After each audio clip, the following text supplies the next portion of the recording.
A land under siege, the story behind the struggle. In the heart of the Middle East lies a land soaked in centuries of culture, faith, and history, Palestine. It is a land that has cradled prophets, witnessed empires rise and fall, and offered sanctuary to communities of all backgrounds. Once a thriving crossroad of civilizations, Palestine today stands at the center of one of the longest, most painful, and most ignored struggles in modern history. Since 1948, millions of Palestinians have endured forced displacement, brutal occupation, and continuous waves of violence. The Nakba, meaning catastrophe in Arabic, was not just a moment in time, but the beginning of an ongoing tragedy. Over 750,000 Palestinians were expelled from their homes during the founding of the Israeli state. More than 500 villages were destroyed or depopulated, their names and existence erased from maps. Entire families were scattered across refugee camps, foreign countries, and occupied territories, clinging to keys of homes they were never allowed to return to. Today, in the occupied West Bank, Palestinians face a matrix of control that permeates every aspect of daily life: military checkpoints, separation walls, land seizures, curfews, and settler violence. Israeli settlements, illegal under international law, continue to expand across Palestinian lands, dividing communities and pushing out native residents. Land that once sustained generations is bulldozed, fenced off, and lost to occupation. In Gaza, a densely populated strip of land barely 25 miles long, over 2 million people live under an ongoing blockade imposed since 2007. This blockade, enforced by land, sea, and air, has crippled infrastructure and strangled the economy. Power outages can last 20 hours a day. Clean water is scarce. Medical equipment is limited. When airstrikes fall, hospitals collapse. When borders close, hope dims. Gaza has often been described as the world's largest open-air prison, and the sentence has no end date. And yet, despite the injustice, hope endures. Mothers still rock their babies to sleep with lullabies passed down for generations. Fathers rebuild homes for the second, third, or fourth time after each round of bombings. Children, wide-eyed and barefoot, still chase kites in the sky and dream of flying beyond the walls that cage them. Artists paint resistance on rubble. Musicians turn sorrow into symphonies. Poets write of freedom, olives, and ancestors long gone.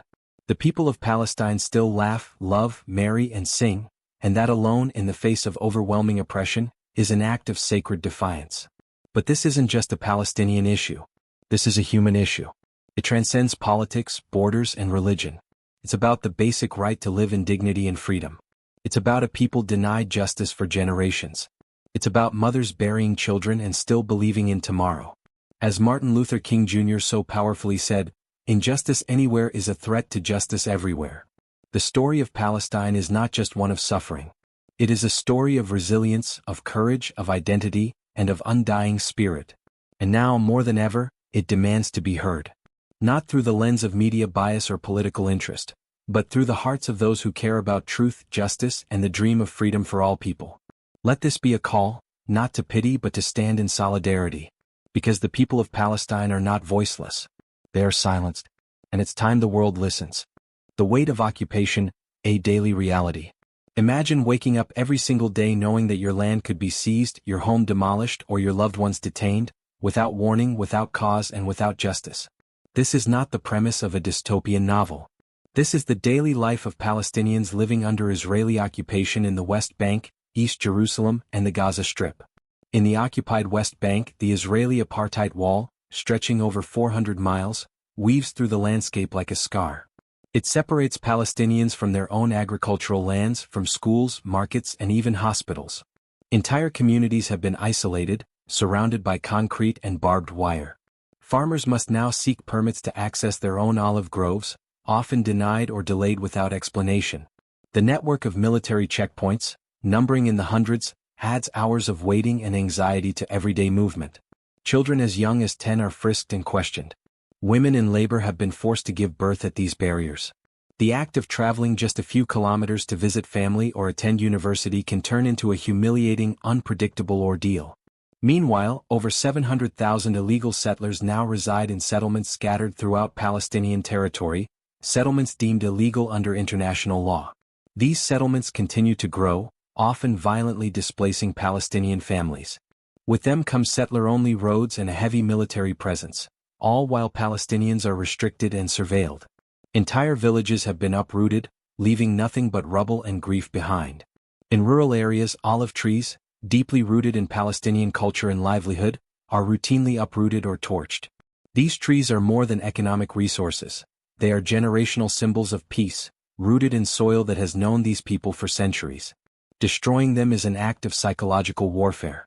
Perhaps nowhere is the cruelty of occupation more visible than in Gaza, a densely packed strip of land just 25 miles long and 7 miles wide.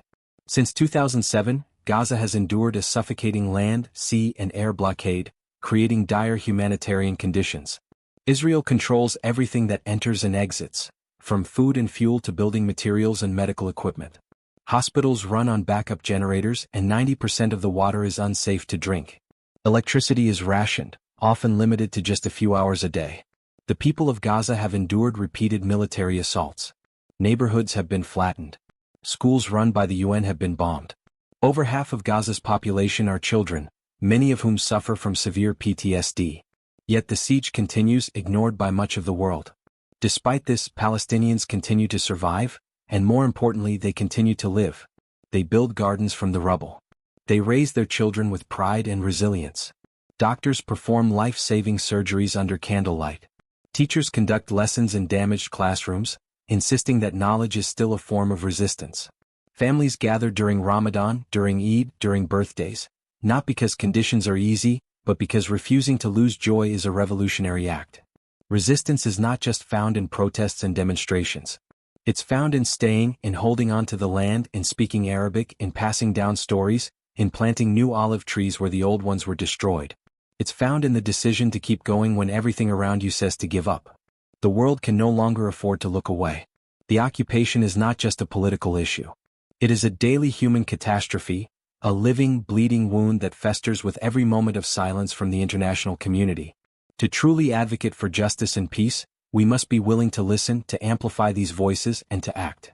This isn't a conflict of equals. It's a story of oppression, apartheid, and resistance. And we must remember, to be silent in the face of oppression is to stand with the oppressor. Resistance through culture. The power of identity. In a world that so often seeks to erase, distort, or commodify Palestinian identity, every song sung in Arabic, every traditional dance performed on dusty village grounds, every hand-stitched piece of embroidery, and every word recited in a poem becomes more than art. It becomes an act of defiance. A declaration of, we are here. We exist. We remember.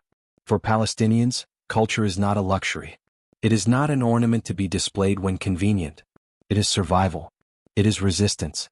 It is how a people under occupation have maintained their dignity and humanity when so much else has been stolen. The keffiyeh, a symbol recognized worldwide, is not just a scarf. It is the fabric of revolution. Worn on shoulders, wrapped around heads, or draped over walls, it tells the story of farmers, fighters, and freedom. The dabkeh, danced at weddings and protests alike, is a collective heartbeat, a rhythmic stomp against silence and erasure. And then there are the voices of Palestinian poets. The immortal Mahmoud Darwish, whose verses bled sorrow, pride, and unshakable love for the homeland. He once wrote, "As you prepare your breakfast, think of others. Do not forget the pigeon's food." Through his words and those of countless others, Palestinians have built a literary fortress of memory. Visual artists too have turned their brushes and spray cans into tools of protest. The separation wall, meant to divide and oppress, has become a canvas of hope. Faces of martyrs, flags, doves, broken chains, and phrases like, "To exist is to resist," are scrawled in color across cold gray cement. And let's not forget the power of food. In every dish lies a story, a lineage, a resistance. The aroma of makluba, a hearty rice dish flipped upside down to reveal its layered beauty, connects generations across borders. The sweetness of naif, often shared during Ramadan or celebrations, is not just a dessert, it's a way to say, we are still joyful. And every olive tree, some hundreds of years old, stands as both a provider and a protector. The act of harvesting olives, especially in areas surrounded by settler aggression, is a sacred ritual of perseverance. The diaspora Palestinians, scattered across every continent due to exile and displacement, are no less Palestinian. In fact, their longing has often made them louder, prouder, and deeply connected to their roots. Through music, film, storytelling, and activism, they amplify the voices of the homeland. Whether it's a spoken word performance in London, a hip-hop track out of Detroit, or a documentary screened in Latin America, The message is loud and clear. You can exile us, but you cannot erase us. And while culture is a form of resistance, so is creation. Palestinians build despite the rubble. Universities like Birzeit and Al-Quds continue to educate scholars, nurturing hope. Startups in Ramallah and Gaza, often working off generators due to electricity shortages, create apps, design software, and push forward against all odds. Farmers replant their crops, even when settlers destroy them. Tailors sew, carpenters craft, and youth organize. In ruins, life pulses fiercely. This struggle is not rooted in hate. It's rooted in a relentless, unwavering belief in freedom, justice, and dignity. The culture does not cry out for vengeance. It cries out to be heard, to be honored, to be allowed to thrive in peace. At its core, this cultural resistance is saying, we will not be erased. To preserve culture is to preserve truth, history, and the right to exist. For Palestinians, that fight continues every day, not just with stones or protests, but with words, rhythm, memory, and love. The global movement, standing in solidarity. From New York to Johannesburg, from London to Kuala Lumpur, millions have taken to the streets waving the Palestinian flag, calling out slogans of justice and freedom. Protesters hold up signs reading "Free Palestine," "End the occupation," and "Silence is betrayal." In every corner of the world, people are standing shoulder to shoulder in defiance of injustice. This growing global solidarity movement is not just symbolic, it's powerful and it's making an impact. The boycott, divestment, and sanctions (BDS) movement has become a cornerstone of international resistance. Launched by Palestinian civil society in 2005, BDS calls for pressure on Israel to comply with international law through nonviolent means. This includes ending the occupation, recognizing the rights of Palestinian citizens of Israel, and respecting the right of return for refugees. BDS has galvanized action across universities, city councils, churches, and global institutions. Artists have canceled concerts. Authors have refused awards. Corporations have faced public backlash for complicity. Pension funds and academic institutions are re-evaluating their investments. The impact is real. When money and reputation are on the line, the world listens. Young people are at the forefront of this movement. On college campuses, student groups are pushing for divestment resolutions and educating their peers. In the digital realm, youth-led activism is dismantling decades of media bias, offering counter-narratives, and highlighting the lived realities of Palestinians. TikTok, Instagram, and YouTube have become tools of resistance, as Palestinian voices go viral, unfiltered, and raw. These students, creators, and activists are fearless, often facing immense backlash. They're labeled, silenced, and sometimes threatened. Some risk scholarships, jobs, and personal safety. But they persist because they understand a deep truth: neutrality in the face of oppression is complicity. Choosing not to speak is still a choice, one that helps the status quo endure. It's important to also recognize the powerful voices within the Jewish community who rise against the occupation. Groups like Jewish Voice for Peace, If Not Now, and individual rabbis, scholars, and activists make it clear: you can be proudly Jewish and stand firmly against Israeli apartheid. These voices remind us that this is not a religious conflict, but a political one rooted in colonialism, systemic violence, and dispossession. Being anti-occupation is not anti-Semitic, it is a demand for justice and equality for all. Solidarity means more than just hashtags and rallies. It's about amplifying Palestinian voices, not speaking over them. It's about listening, learning, and taking sustained action. That means contacting representatives, supporting humanitarian aid, refusing to buy from companies profiting off occupation, and challenging biased narratives in your own communities. It also means humanizing the people behind the headlines, seeing not just statistics but stories. The father rebuilding his bombed home. The student walking through checkpoints to reach school. The doctor treating patients under siege. Every life lost, every dream stifled, deserves to be mourned and remembered. The world is waking up. From street protests to art exhibitions, from university halls to parliaments, the cry for justice in Palestine echoes louder than ever. And though governments and media might attempt to suppress it, the truth persists, because people everywhere are choosing to stand on the side of humanity. Injustice may feel immovable, but global pressure can bend even the most rigid systems.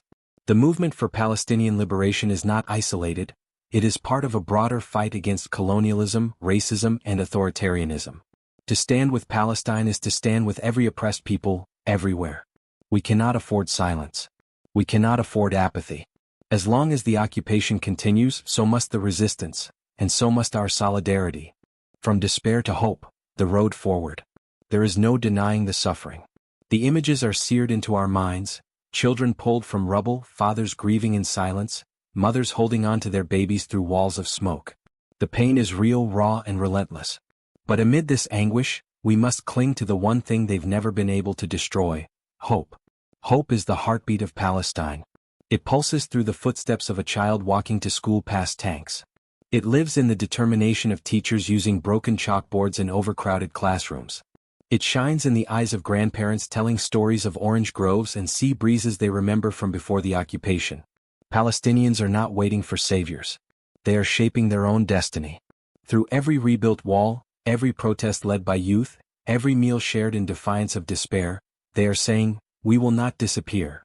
They are writing their own stories, raising their children with dignity, rebuilding homes bombed into dust, and holding tight to a dream: a free Palestine where justice is not a fantasy but a foundation. Peace will not be brokered through more weapons or false promises. It will come when the world stops treating Palestinian lives as statistics and starts recognizing them as human beings, deserving of rights, safety, and sovereignty. Peace will come when the occupation ends, when refugees are allowed to return to the land they were expelled from, when apartheid structures crumble, and when justice is no longer selective but universal. We cannot rewrite the past, but we can reshape the future. Every protest sign carried, every social media post shared, every honest conversation that dismantles ignorance and prejudice, it matters. These small acts, multiplied by millions, create momentum. Change may be slow. It may feel impossible. But history teaches us that even the strongest empires, the mightiest regimes, and the deepest injustices can, and do, fall. And so we raise our voices, not just in sorrow but in solidarity. For the child who never made it to school because of a drone overhead. For the mother walking hours to find clean water for her baby. For the father who's rebuilding his house for the third, fourth, fifth time, determined to give his family shelter. For the young generation growing up amid checkpoints and curfews, who still manage to smile, to dream, to organize, and to believe in freedom. Injustice continues, but so does resistance. And with resistance comes resilience. And with resilience there is always hope. Stand with Palestine, not out of pity but out of principle. Stand for human rights, for justice, for truth. Stand because oppression anywhere threatens freedom everywhere. Because silence, in the face of such cruelty, is a betrayal of our shared humanity. This is not just a Palestinian cause. It's a global cause. When you stand with Palestine, you stand against colonialism, apartheid, racism, and oppression in all forms. You stand for love, for dignity, for a better world. And know this: when Palestine is finally free, and it will be, the world will breathe a little easier. The skies will open a little wider. Justice will stand a little taller. Until that day, we do not turn away. We do not forget. We rise. We resist. We hope. Free Palestine. From the river to the sea.